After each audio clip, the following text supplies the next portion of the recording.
Stream is hot. I'm gonna take 2 seconds to post that we're streaming the show. I'm gonna ramble for about probably 30 to 40 minutes about Jacob Trouba, cover a bunch of different ideas as to what's going on, what we think is gonna happen, what I think is gonna happen, the best possible guess as for where this all ends up, because we know this is untenable, and there's a few threads I wanna tug on as we do this episode, this impromptu episode, because frankly, sitting here, it feels like we knew this had to happen eventually, that you were going to reach an inflection point, for lack of a better term, because that's what this is. The Rangers have historically, they have put themselves in positions where they have really, for lack of a better word, overthought things, or they have made mistakes in trying to pursue the right thing. And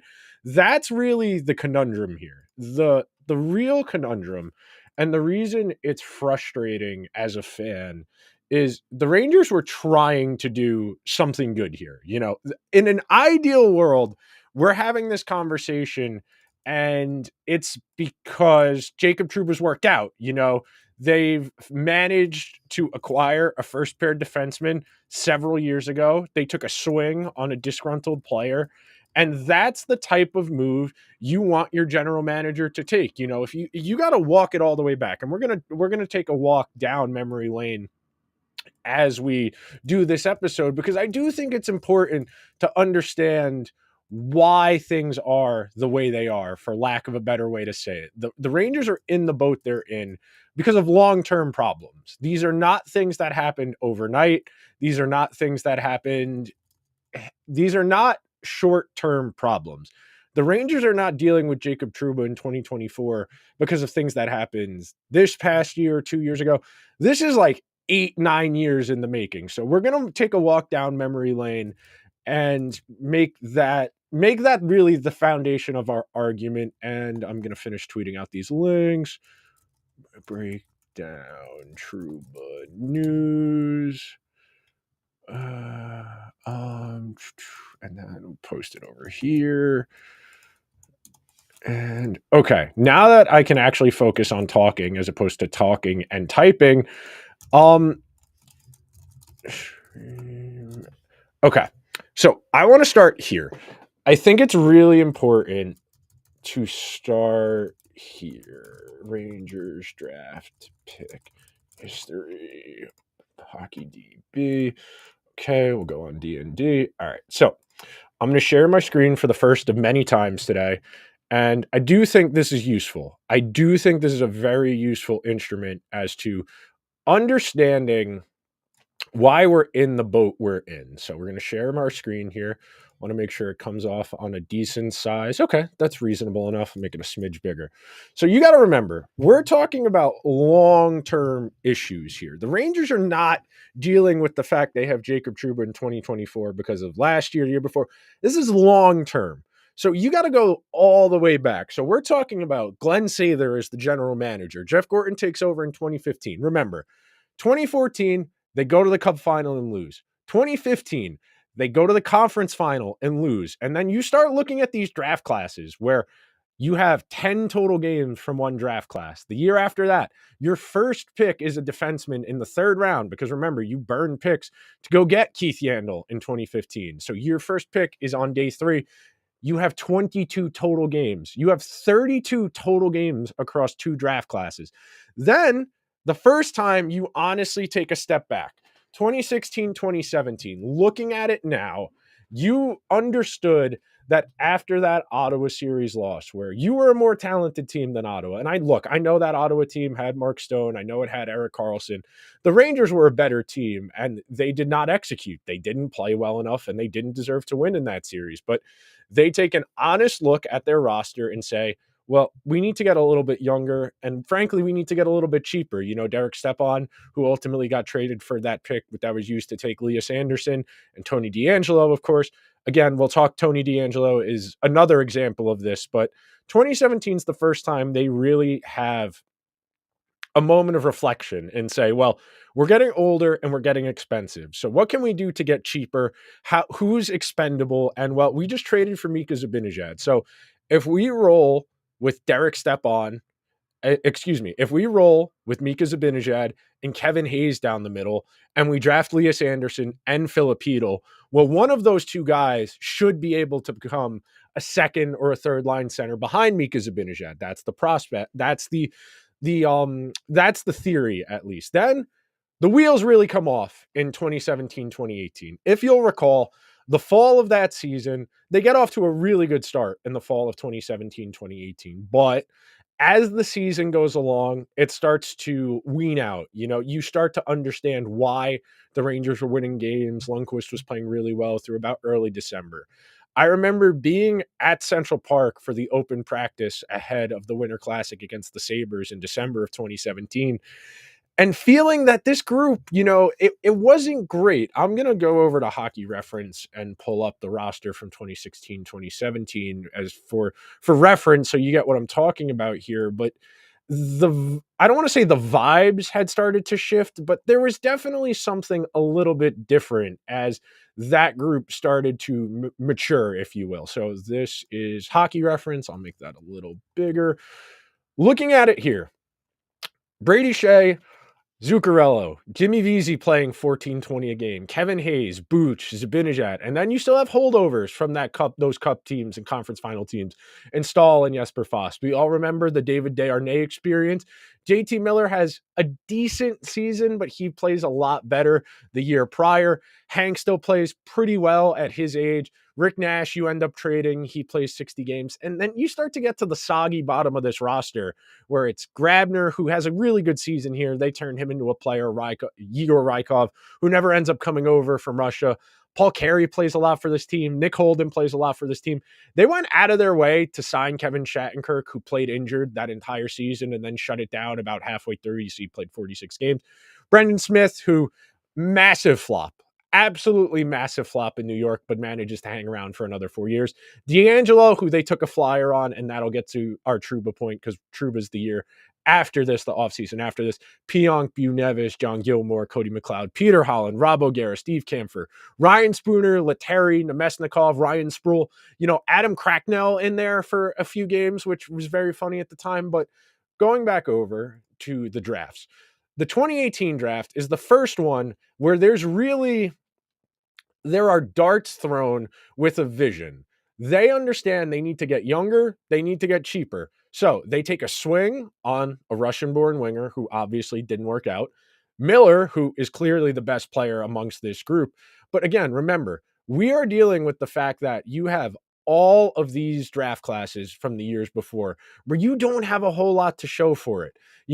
Even going back as far as 2012, 2011, you get one NHL player out of your draft class. The year before that, you get one NHL player from your draft class in Jesper Fast. You get one from this draft class. You get one in Brady Shea, and you sign him to a contract you immediately regret. Then, the year after that, you get 2, 3 really good NHLers out of and look, I know Ryan Graves isn't a very good NHLer on Pittsburgh, but if you could have had Ryan Graves on 3 years of an ELC as opposed to Mark Stahl, you might have had more roster flexibility. You might have been able to do more things. You get to the year after that, it's only Igor. We're talking about 3 straight draft classes where you had one player to show for it. And look, don't give me it's second, third, fourth. You need organizational depth. And I know they trade a lot of these guys, and a lot of these guys just ultimately don't end up working out. But when you look at the volume of picks over this extended period of time and the little the Rangers have to show for it, there's a reason they had to overcompensate the way they did in 2018, 2019, 2020, and going and getting those extra picks. Now, sitting here now with the benefit of hindsight and knowing what you do now, I think there's a strong argument, and I'll come back up full screen. 2018 is kind of your inflection point because that's the first time the Rangers come out and say, well, we know our guys aren't good enough. We know we can't do this with JT Miller, with Ryan McDonough, with Zuccarello and Hayes. I know that's the year after, but we understand that we need to get younger and we need to get better, that we have tapped out our ceiling with this veteran group because there's a world where in 2017, 2018, They hold on to Nash, to McDonough, to JT Miller. And instead of trading all of those guys at the deadline and getting not a lot to show for it, they try and push for the playoffs in 2017, 2018. And there's a world where they probably could have made the playoffs that year as one of the lower seeded teams, one of the two wild cards. They wouldn't have fared particularly well. They would have probably had to play the Penguins in the first round. They might have been in the Islanders spot where the Islanders ended up upsetting them in 2018. Or is that 2018, 2019? Whatever. The point being, that's the first time you get an honest account. That's 3 years into Jeff Gorton. Gorton takes over in 2015. He has 3 years. They draft not particularly well at the end of Sather because they're burning all their picks. They have a lot of mid-round picks, and none of those guys really amount to a whole lot. So 2018, you overcompensate. You go and get a bunch of guys. 2018, you get a bunch of guys. And then 2019, this is the year the Rangers tell everyone, we are prepared to take it on the chin this year. We know we aren't going to be very good. We know that we are going to struggle, but we are going to take our medicine now because we want to be able to contend. And that's really the key here. And this is where the thread starts to fall apart and how we get to Jacob Trouba. If you're just tapping into the stream now, we're setting the table because I'm a really big proponent of this. And I took a class in college just on the American Civil War, where the professor's main point and really the foundational principle of the class was, yes, the Civil War happened because the Southern states seceded, but there were a lot of factors that got the states to the point of secession. You start with the big one, the Constitution permitting slavery. That's your foundational. That is your long-term cause of the Civil War. Then you get some more medium term things. You get to adding new states to the Union. You get to Texas. You get to bleeding Kansas. You get to the Northwest Compromise. Northwest Compromise is earlier. That's early 1800s. But you get to these building blocks. And the Rangers are in the position they're in right now because of these decisions 10, 8, 7, 5 years ago. And 2018, 2019 was supposed to be the changing of the guard. If you'll recall, that 2018 season ends. Alain Vigneault makes a passion speech in Philadelphia about, well, I did everything I could. They took away the guys on my team and we still found a way to compete. We still found a way to feel that I should stay. Of course, that didn't happen. The Rangers hired David Quinn. And that's where we start to get to a disconnect. And this is where a lot starts to break down in my mind if you want to go by the official narrative. So 2018, 2019, the Rangers tell the rest of the league, we're ready to take it on the chin. We want to pick top 5 in this draft. We want a chance at Jack Hughes. That's the logic. Teams don't tank, but the Rangers assembled a bad team on purpose. They did not say we're going to go out there and lose, but they assembled a less than talented team. So I'm going to share this screen again.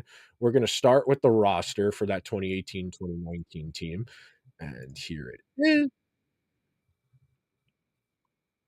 Where is where is what? Hang on.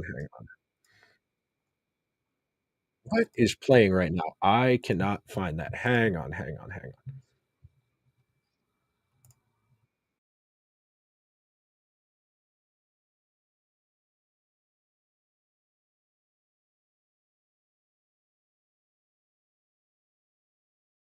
Okay, found it. It was another tab I had open from something I was working on earlier. Okay. Back to work. Share screen of where's hockey reference? No. Hockey reference. Here it is. Okay. This is the team that the Rangers say is taking it on the chin. This is the first year of David Quinn, and we know this is not a great team. Zibanejad, Vesey, Kreider, Mark Stahl, Nemesnikov, Brady Shea, 19-year-old Hedel, Shattenkirk, Pionk, Brett Howden, Fost, Buchnevich plays, Strome, Smith, D'Angelo, Hank, Hayes, Zook. Hayes and Zook get traded in this season. A lot of Bute Nevis, Elias Anderson, Freddie Clayson, Adam McQuaid, Cody McLeod. This is the year that Cody McLeod has that game against the Bruins. No, excuse me. It's the year before, 2017. It was spring of 2018 where McLeod fought Adam McQuaid twice in one game and lost both fights. But this team stinks. Objectively, this team is terrible. They go 32, 36, and 14. They finish 7th in the NHL. What does that team do? Well, I'm glad you asked. They pick Kako second overall. And look, in hindsight, I'm not here to relitigate the Capo Kako selection, the Jack Hughes thing. At the time, I felt it felt pretty obvious that Jack Hughes was going to be a really good player. Kako was a reasonable consolation, and the principal idea was he would be ready to play at an NHL level sooner. He would be able to be impactful at an NHL level sooner. There were size concerns with Hughes. The thought being, well, maybe he does another year in the USHL. Maybe he does, maybe whatever. The point being, Hughes was a little bit smaller. Kako had been playing against men for 2 years in the Finnish league. Okay.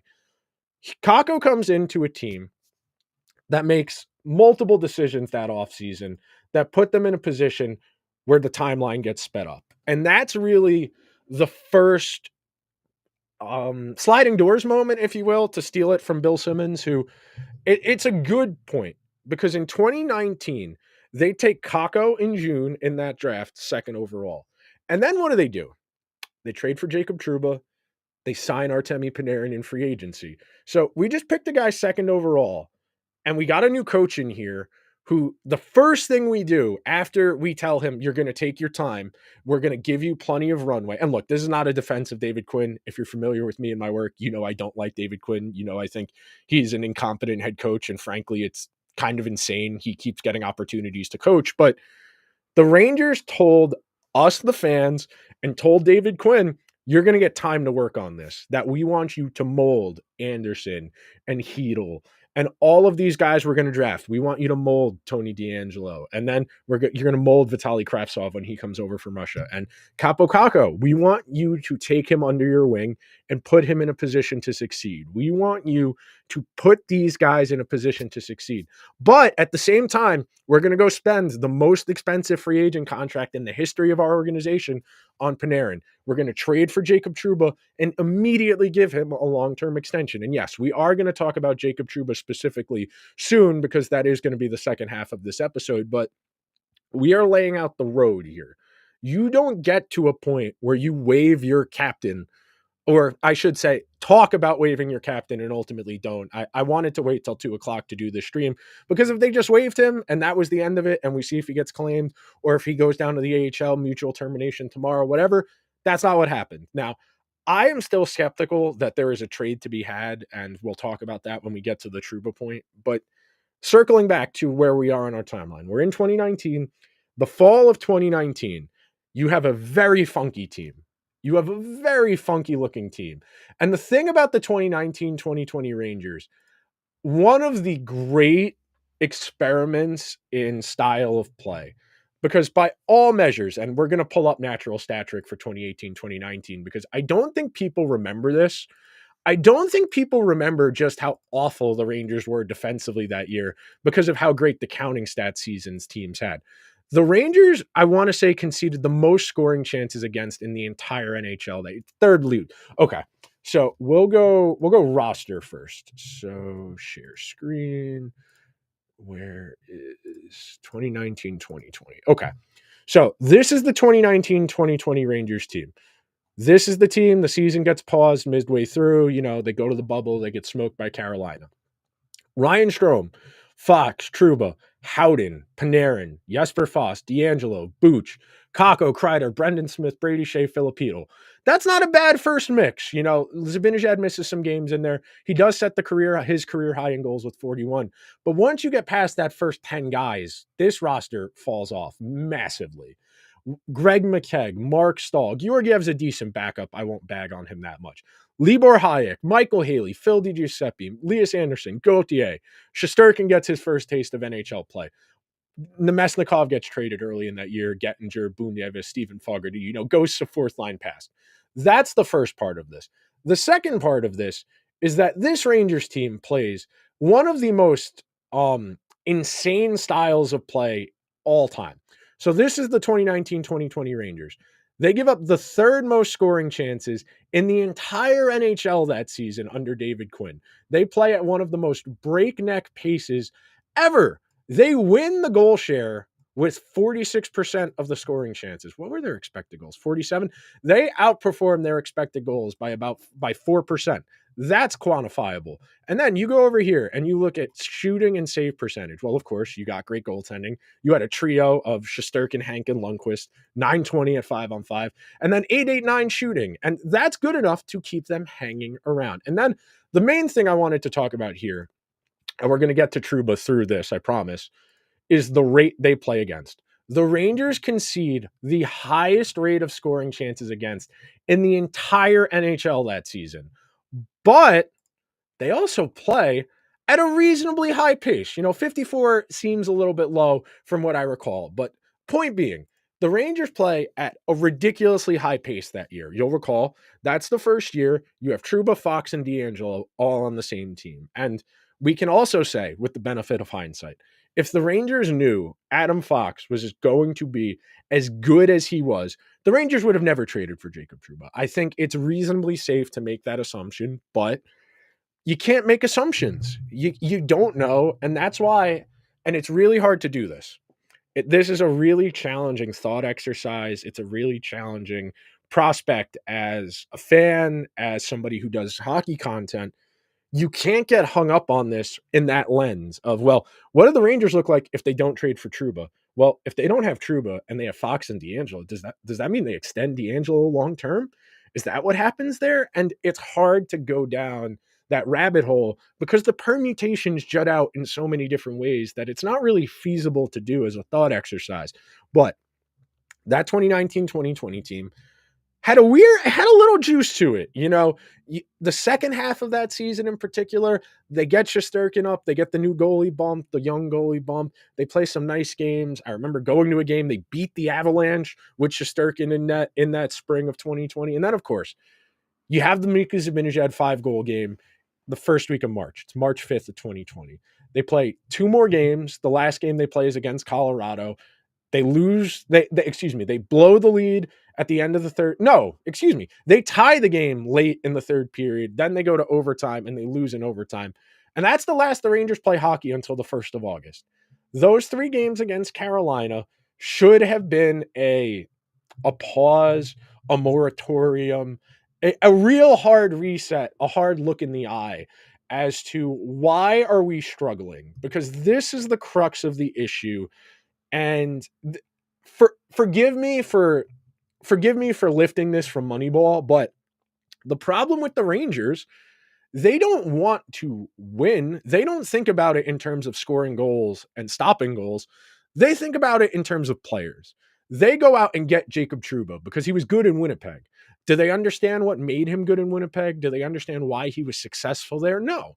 They go out and they get guys like Patrick Nemeth, like Ryan Reeves, like Barclay Goodrow. We're not there yet. I'm jumping ahead of myself, but you do the same thing. You could do that with Tony D'Angelo, where an objective person, someone in that room with Jeff Gorton should have said, well, Jeff, if the Lightning and the Coyotes were both ready to give up on this guy within a year of each other, that should be setting off some red flags here that this kid might not be workable.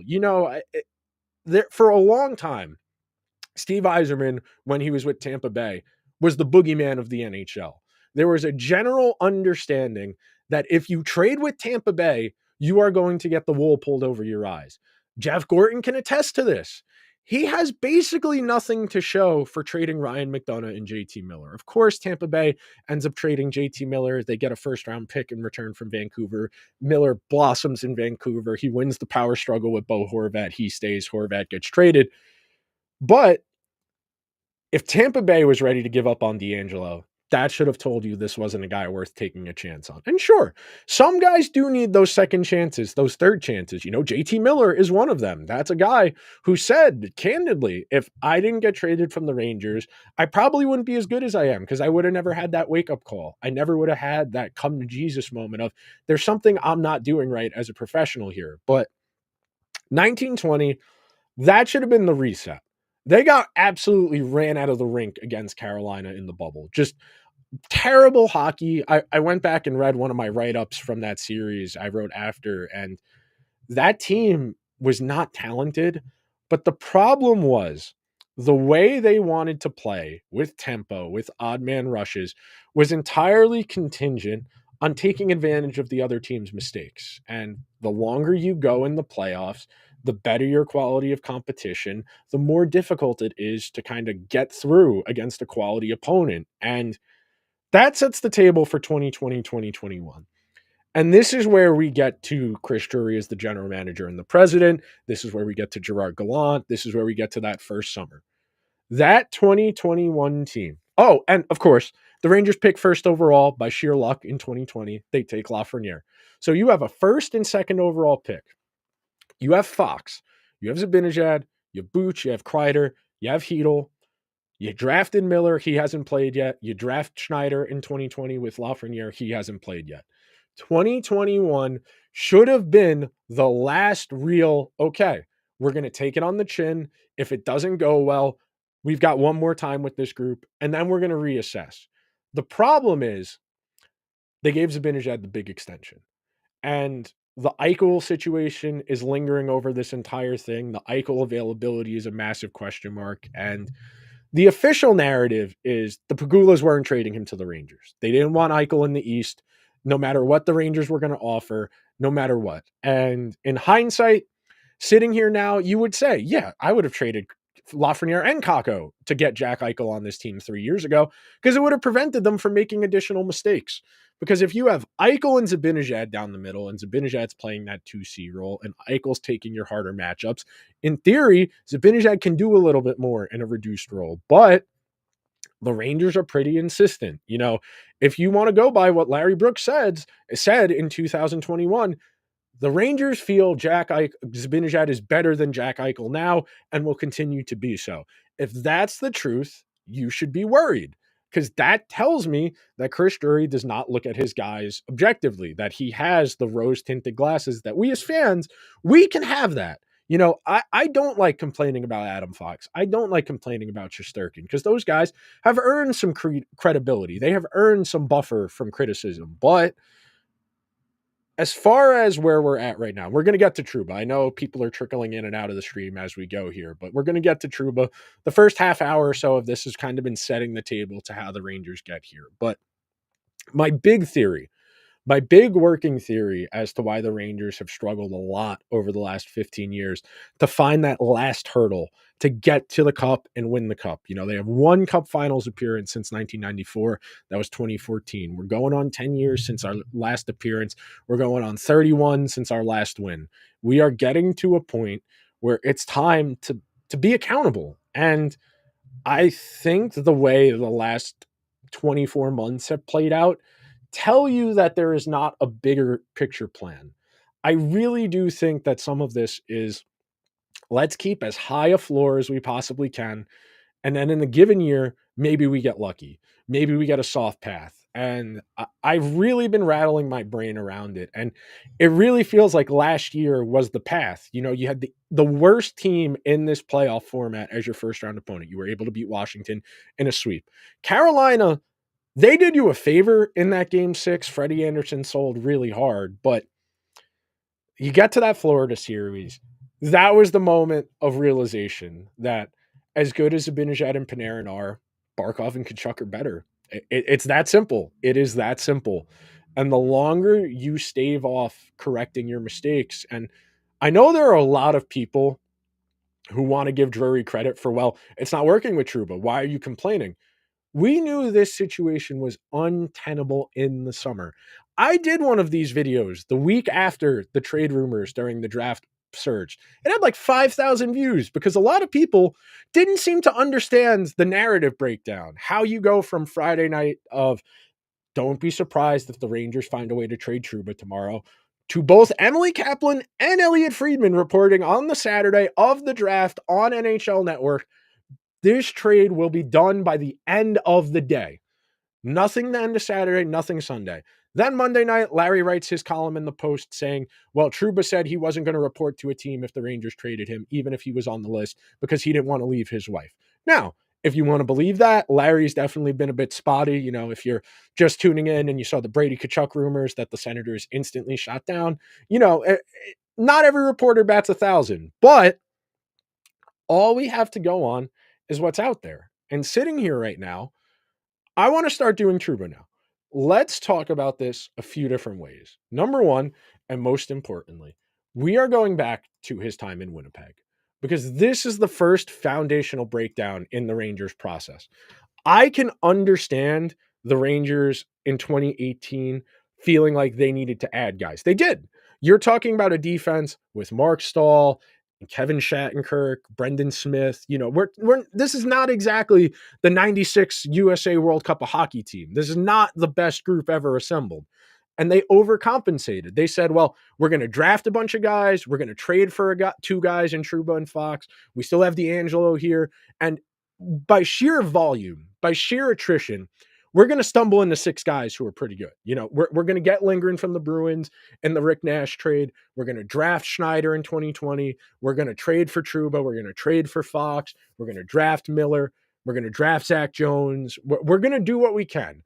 And after all of this, and remember, we started this conversation around the idea that for like 4 years, the Rangers didn't draft anyone who played in the NHL on the Rangers. They drafted guys like Ryan Graves and Duclair, who played with other organizations, Jesper Fast, who had who's had a really solid career. But the Rangers did not turn NHL players around from their own pipeline for a good 4 years. And because of that, they had to go outside the organization and get guys. And that creates what I like to call, what I always say about free agency on July 1st, it's grocery shopping hungry.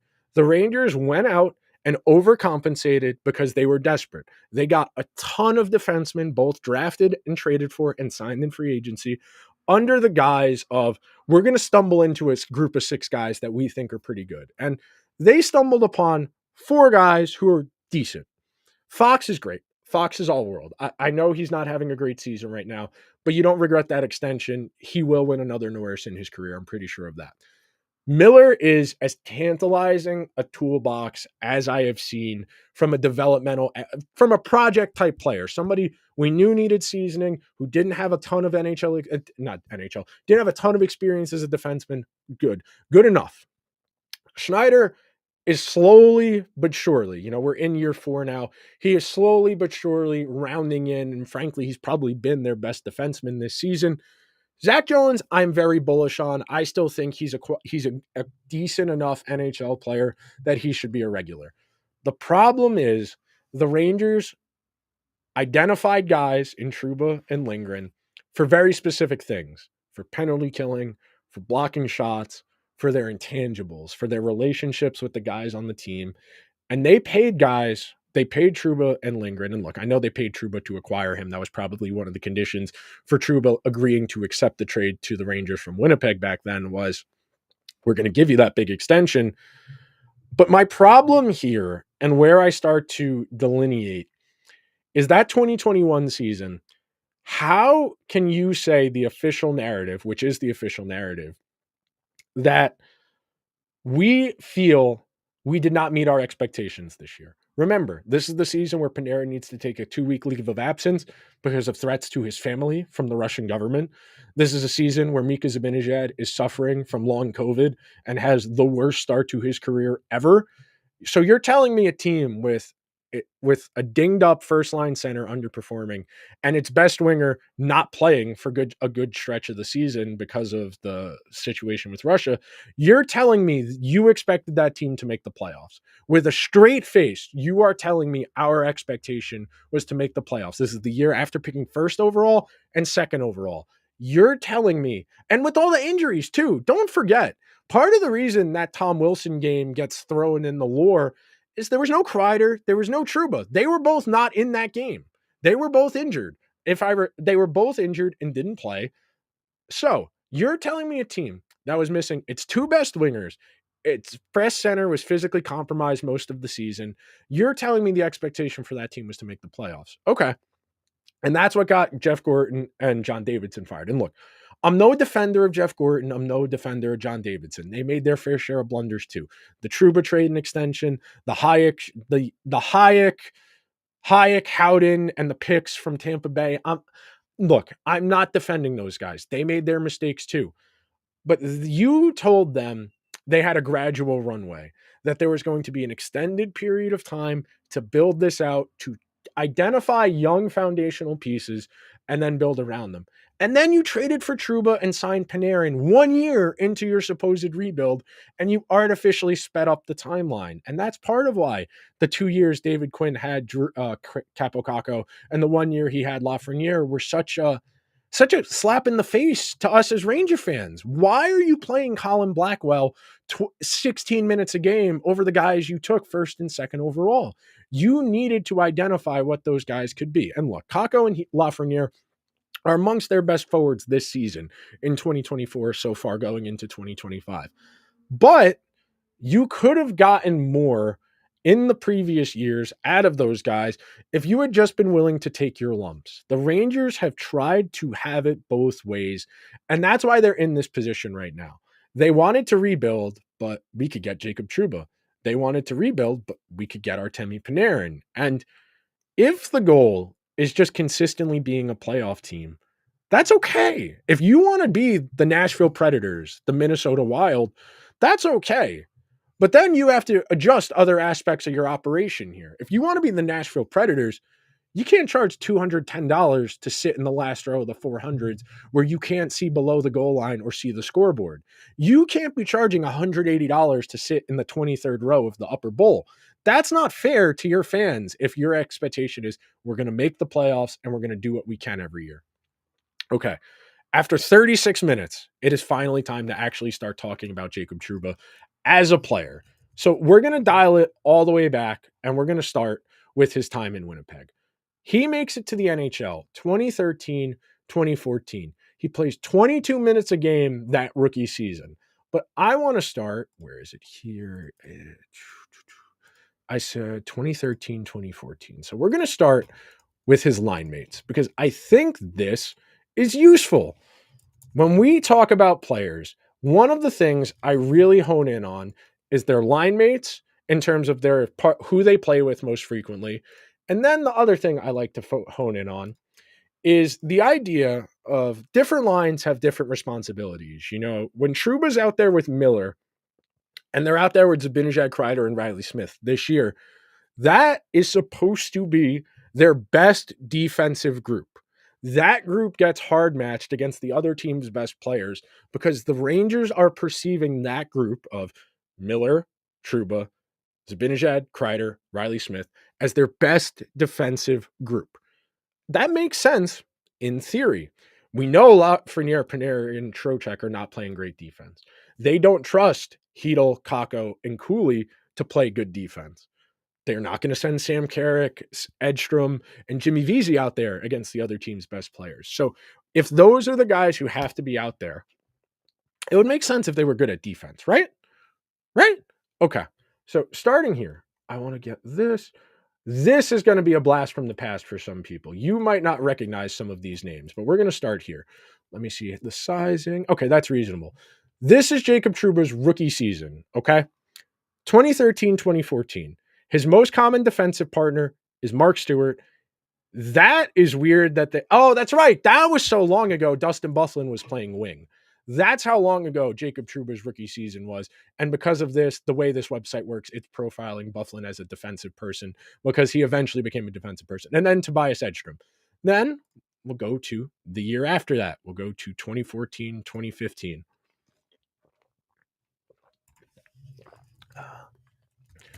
Unfortunately, this is one of those websites where Anaheim, wait a minute. Okay, there it is, Anaheim. Okay, it's very funny. I figured that out live on stream when I clicked on this interface, but now we can talk about this. Okay. Losing Trouba does a few things. Number one, it creates a hole in your lineup. The Rangers feel good about Mancini. I don't. With that said, this is an instructive experience for the Rangers. This took 4.5 seasons, 5 seasons to get to this point. Trouba is not somebody who, and I don't think, like, in the abstract, it's not Trouba's fault the Rangers put him in a position he wasn't adequately prepared for. I have spoken about this ad nauseum in my experience as a podcaster, in the shit I've written and my Substack, dating back to when I was writing for the Rangers Fan Cited blog. The Rangers love identifying guys on other teams and then dropping them into their team and being perplexed why it doesn't work. You know why Jacob Trouba didn't work as a Ranger? Because he didn't play with Dustin Byfuglien here. He didn't get to quarterback power play one. There's a difference. And because of that, the Rangers put themselves in a position where they are consistently trying to find pieces from other teams because they can't do that part of it. They can't draft guys they feel good about. They can't develop guys they feel good about. So they have to overpay. They have to go out and get a Trouba and deal with the repercussions of that. I don't blame Trouba for being not good. He was asked to do things he's not good at. Jacob Trouba has never once profiled as a defensive defenseman, ever. He has never been a defensive defenseman. Hang on, I got to log in. I got to log into Evolving Wild. Give me 1 second because I want to pull up his heat maps to prove a point here. When you think about the Jacob Trouba Rangers experience and the issues defensively, okay, so this is his career averages. Share screen. Where is it?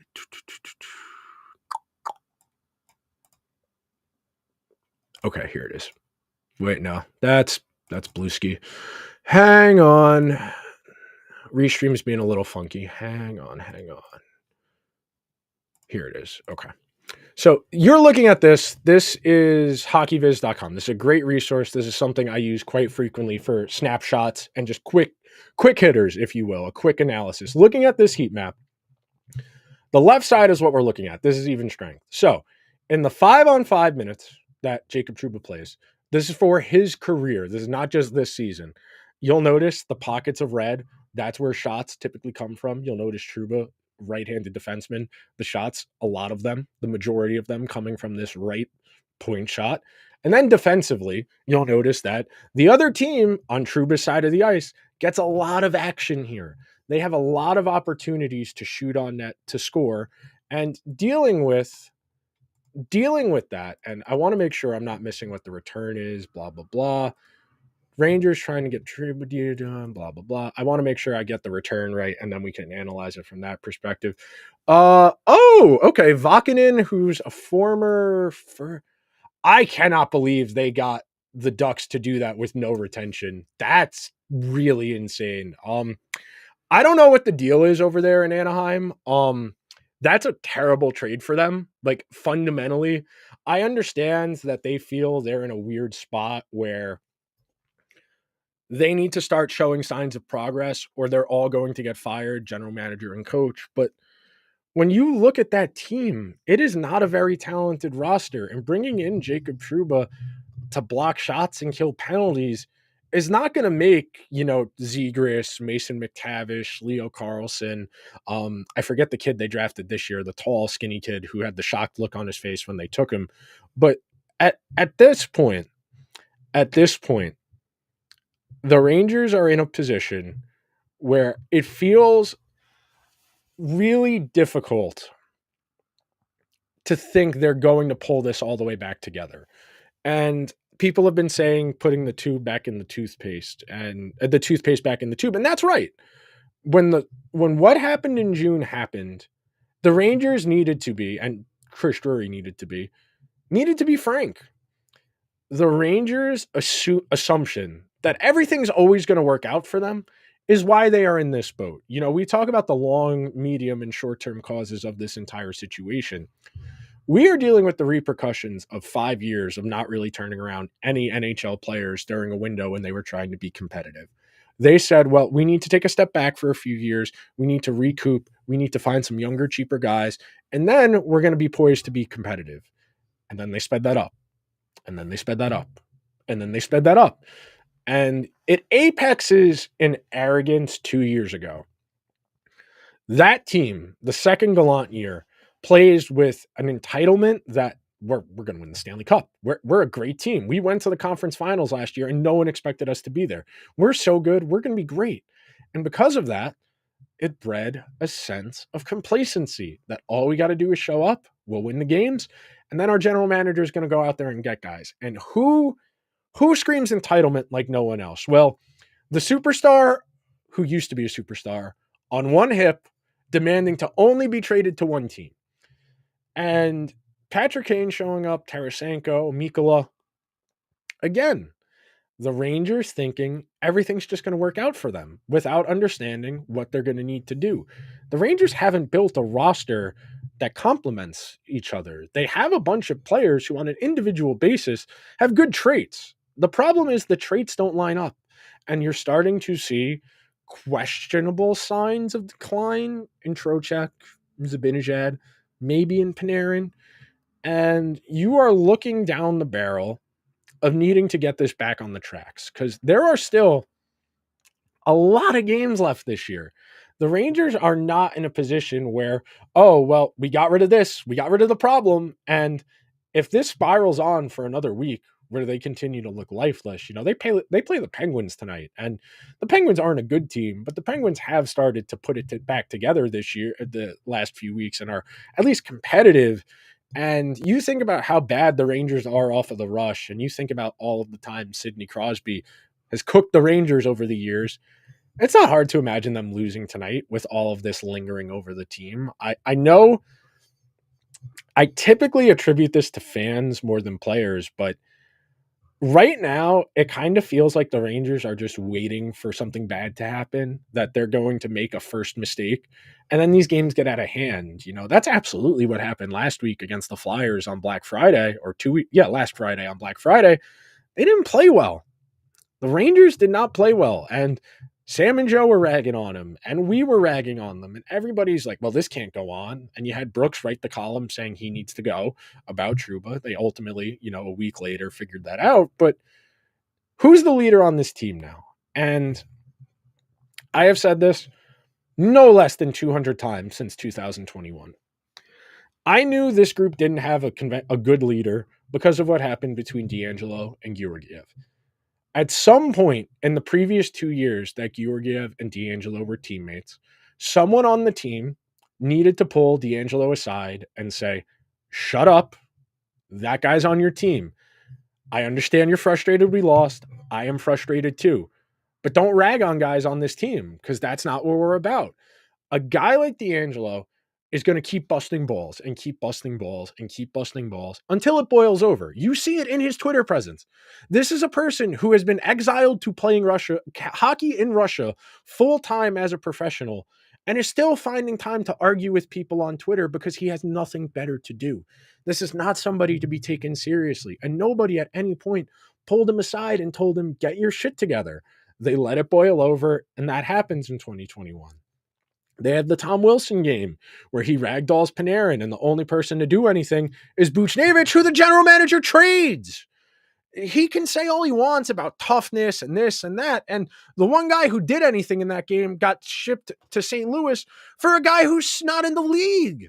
Sammy Blais is not in the NHL right now. And look, I understand that if you're clicking into the stream, you know all of this, and you're more or less watching this as like the Truman Show of watching me have a mental breakdown about the fact my hockey team has made such stupid and mind-numbingly dumb decisions over the last handful of seasons. But at some point, there needed to be an adult in this room to look around and be like, well, we couldn't beat Tampa Bay. 2 years later, we couldn't beat Florida. And all that's really changed is Lafreniere's a top 6 winger now. Like, I think Kakko is worth keeping. I think he's a solid middle sixer. Heedle's probably a second-line center, but he's logjam blocked by Trocheck and Zibanejad, unless you want to move Zibanejad to wing. If you want to use the Four Nations face-off as Zibanejad's audition on the wing, and you put Heedle in the middle of him and Kreider, sure. Maybe we have that conversation in the spring after this. But trading Trouba puts the onus on the guys on the team now. The team forced the general manager's hand. It's the general manager's fault for letting it get to this point. I do think it's worth saying that if Drury had managed this situation better, maybe he doesn't need to trade Trouba in season. If he handles the trade deal situation in June better, this doesn't boil over, and you're not sitting at 14, 11, and 2 or whatever they are right now going into a Friday game against the Penguins. And there's a lot of hockey left. I am not prepared to say the Rangers are dead. I am not prepared to say the Rangers are not going to make the playoffs. But the defensive effort, which includes the forward group, is not where it needs to be right now. There is a fundamental lack of commitment to team defense, and it is consistently the Rangers' undoing. It is forwards flying the zone early, it is forwards not actively participating in defense. And at a certain point, you reach a breaking point. Shesterkin had a great first 15 games. He was playing out of his mind. If your expectation as a general manager is our goalie is going to be the best goalie in the league every single night, that's not a successful roster construction. And if the Rangers respond to this adversity, great. That's what they're supposed to do. I talked about it, the idea that Chris Rock, well, everybody wants credit for what they're supposed to do. The Rangers want credit right now for doing what they're supposed to. Trouba has been a net negative on this team for 4 straight seasons. I'm going to wrap up on that. I want to go over to Evolving Wild and I want to show you guys their player pages. And look, this is not the gospel. This is not the be all end all. This is not why the Rangers decided to trade Jacob Trouba. But when you go and look at his implied value from their statistical model, so this is the first year he's in New York. He should have paid the Rangers almost $9 million to be on the team his first year as a Ranger. That is how unconscionably bad he was offensively in terms of creating offense and defensively in terms of preventing offense. Almost $9 million of negative value against the salary cap. And then you keep going. When you look at the value versus what the Rangers have paid him, he has never once even sniffed being worth his value as a Ranger. This past season was his second worst season in New York. And the thing is, you look at it, in Winnipeg, he was able to be impactful. He was able to be positive value. But one of the conundrums here, and as far as like lessons or takeaways from this situation, there is a time to take chances. The fundamental lesson for me of the last 5 to 10 years in the NHL is using lessons other teams make. Vegas being cutthroat, Tampa Bay being cutthroat. Those organizations understood we need to get better. Florida understanding we need to get better. Florida won the President's Trophy, lost in the playoffs, and said, well, we can get better. And they traded Huberdeau and Mackenzie Weegar for Matthew Tkachuk, and they won the Stanley Cup. Vegas went to a Stanley Cup, took some swings. They got Stone, they got Pietrangelo, and said, we can get better than this. And then they got Eichel, and they went and won a Stanley Cup. They traded for Barbashev. They made all the moves they've made. They traded for Aiden Hill. They dumped Fleury. They have gone through a revolving door of goalies in their brief existence as a franchise because they're consistently looking to get better. The Rangers have not made that same effort. The Rangers have not had a cutthroat mentality. And you are watching in real time the people who cover the NHL manufacture consent for bullshit. You are watching people. Well, how could the Rangers do this to Barclay Goodrow and Jacob Trouba? They were bad. Objectively, if you suck at your job, your boss eventually gets to hold you accountable for that. And the rest of us out here in the real world are not making $8 million this year. Jacob Trouba is going to get the rest of the money on that contract.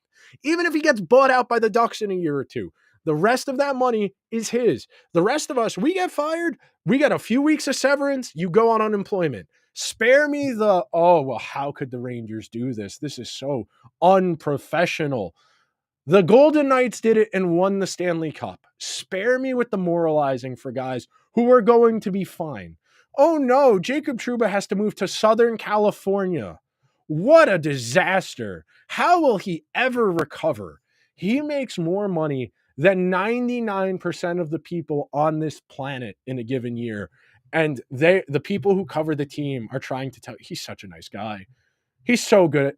If he were good at hockey, he'd be on the team. If he were a great leader, he would have put the pin in this season spiraling out of control. Instead, he moped, he caused more problems, he played bad hockey. You play bad hockey, eventually that's who you are. A lot of people will say, well, he's not getting to his game, he's really having a hard time. Simplify your game. Stop making the same mistakes over and over again. I'm sure Jacob Trouba is a nice guy. I am. but I learned everything I needed to about him as a player that December night in 2021 when no, 2022 when he decapitated Andreas Athanasiou against the Blackhawks. A game he took 3 penalties in and that was on the ice for the 3 goals against in that night, if I remember correctly. He was on the ice for, I want to say, 4 of the goals against, and I think he took 2 penalties. But to be unanimously praised for throwing a dirty, dangerous hit and then throwing a temper tantrum as if that was going to meaningfully change how his teammates were playing was ludicrous at the time. You look at what that situation was. The Rangers were playing uninspired, terrible hockey to a lottery team in the Blackhawks, and they got mud stomped in that game. And he got praised for throwing a borderline hit and throwing his helmet instead of making a play. Athanasiou clocked him as hard as anybody has ever clocked anybody in the history of hockey when he said, well, he makes $8 million a year and he has 0 goals. He feels like he needs to help them win. He does that by hurting people. You can do that with Timo Meier in Game 7 against the Devils. That game was over. It was 2-0 with 7 minutes to go, and he launched himself through Meier's head and injured a guy because he knew he couldn't do anything as a hockey player.